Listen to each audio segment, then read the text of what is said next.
Dégage Kain. Dégage Rimoku.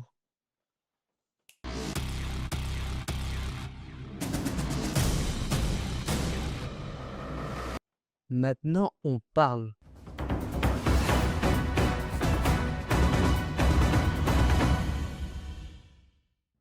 Danto, le roi des Figo, semble avoir gagné en sagesse. Ses désirs charnels pour Yotanua se sont calmés. Mais en fait, pas tellement que ça. Je sais pas ce que vous en pensez vous, mais je lui trouve quand même une vibe de Mad Max.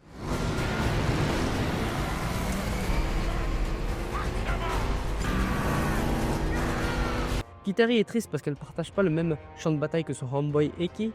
Eki, lui, sur sa demande, a été déployé plus au nord parce qu'il a fait ses travaux d'intérêt généraux il y a 2 ou 3 ans en arrière, du coup il connaît mieux le terrain. Et voilà mon hypothèse de la raison pour laquelle lui a demandé à être déployé là-bas.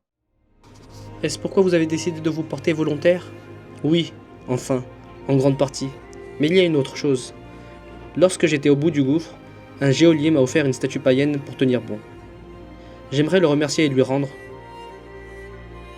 ce laboubou secret. Blague à part, l'une des forces principales du manga de Kingdom, c'est l'ambivalence.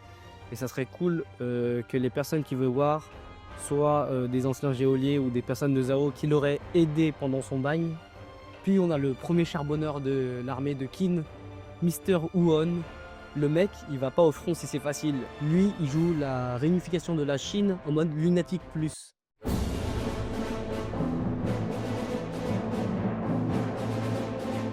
L'armée d'Houssen se met en place. Eux, ils ont même pas besoin de parler. Juste Houssen, il lève la main, stop, tout le monde s'arrête. Lance droite, épaule, droite, snivar, remonter. Le snivar, il remonte tout seul. Ce que je note surtout, c'est que Shiryu est bien présente sur le champ de bataille malgré sa promesse qu'elle a faite de plus revenir, il me semble, à Kansao.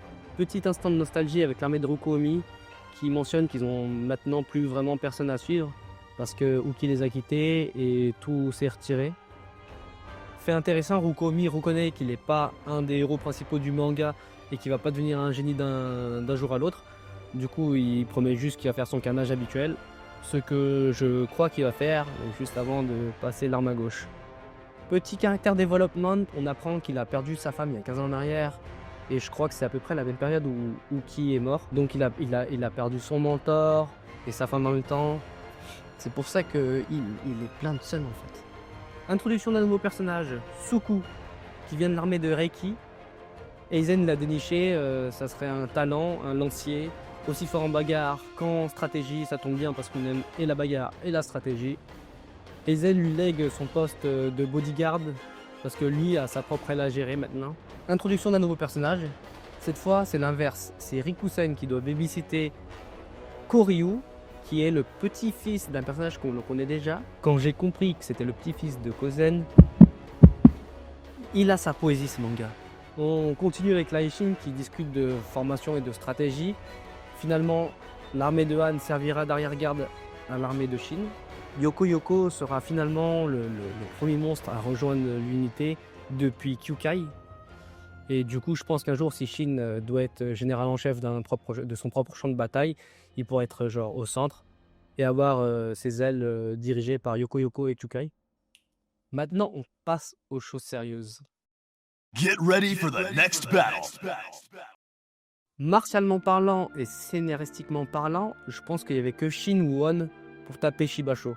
Et vu que Shin est bien trop loin du champ de bataille de Seika, maintenant je suis sûr que c'est Won qui va défaire Shibasho. Je pense que Won il va arriver à se débarrasser de ce Reijuku et qu'il prendra en tenaille l'armée de Shibasho avec son père. Et peut-être qu'il aura enfin une reconnaissance du paternel. Houssen vs Broly et les Sekai Boys. Tout d'abord, je note l'absence de Gakusho, le second de Shibasho.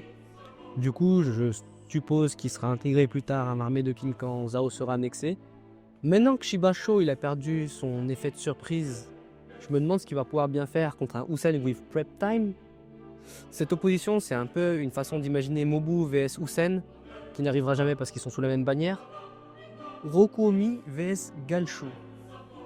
Avantage numérique du côté de Kin, mais au vu de la discussion qu'on a eue plus tôt dans le chapitre, moi je pense que ça pue pour cette armée. Et vu que Riboku, il lit les scans comme nous chaque semaine, il sait très bien que tout il s'est retiré. Et je pense qu'il va appuyer sur ça pour créer une brèche dans l'armée de Kin. Après, même si Rokomi il se fait sauter, il y a quand même Tonton Wufen qui est pas loin, il pourra le remplacer avec l'un de ses 50 généraux. Et au final, c'est pas si mauvais parce que l'armée de Rokomi, ils se retrouveront sous un autre membre de la famille d'Oki, quoi. Shin vs Shokutsu. Pour rappel, Shokutsu, c'était le général le plus gradé en dessous de Kucho, donc c'est pas un nouveau venu. Ce sera certainement lui, le général en chef de ce morceau de champ de bataille. Concernant les duels, je vois bien Shin tuer Futai, parce que Futai, c'est un peu le Shin de Zhao, une étoile montante, ambitieuse, qui a grandi avec un grand général de son état, et qui veut en devenir un d'ailleurs. Je pense que Shin va se débarrasser de Futai, que Shokutsu va emmerder Shin, mais que Yoko Yoko lui sauvera son cul. Kyukai contre la bande à Kisui.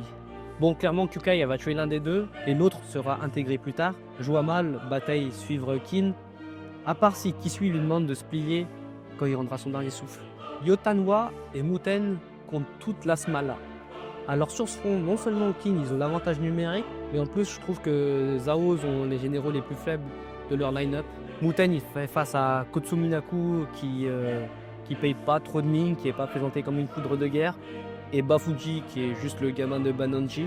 Après il y a Banonji, là on parle. D'ailleurs je pense qu'il faudrait que Muten se débarrasse de lui pour avoir un petit trophée quand même, qui finissent ce qu'ils ont commencé précédemment. Ryaku et Shunsuiju ils font face à l'un des 6 grands généraux de Kin. Yotanwa, je pense qu'elle va les piétiner parce que Shunsuiju cette fois il va pas sortir des loups de son cul. Et géographiquement c'est les plus proches de Kantan, donc je pense que Yotanwa et Muten ça va être les premiers à atteindre la capitale et à commencer à assiéger la ville. Voilà, cette semaine j'ai pas fait un dessin en parallèle comme d'habitude, mais je vous ai fait un petit cadeau avec le Labougou. Je suis sur d'autres projets liés à Kingdom. Je suis en train d'écrire 2 vidéos qui ne sont pas des reviews de la semaine, bien évidemment. C'est quelque chose qui a jamais été fait sur YouTube, je pense. Je suis jamais tombé dessus. Ça va être très intéressant et je bosse le truc au maximum pour vous faire plaisir.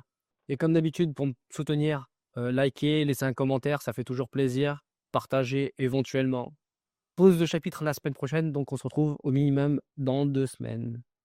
Bonne semaine à tous et que la fortune vous accompagne.